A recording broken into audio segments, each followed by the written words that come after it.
So we heat it up rolling boil. Turn it down. Just swirl the water. This helps the egg whites stick together. And drop it in. Wait about 3 minutes and it'll be perfect.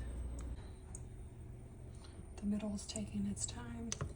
Just gonna put some water over the top of it. Swirl it up some more. 1 more minute. Okay, 15 more seconds. We just kicked the heat up. 1 more notch. Wait. So you can kind of see there's like a white layer over the top, but it still has a little bit of yellow to it. Gotta scoop it out now. And I just put it on top of a 3-minute rice bowl. Here comes the glory.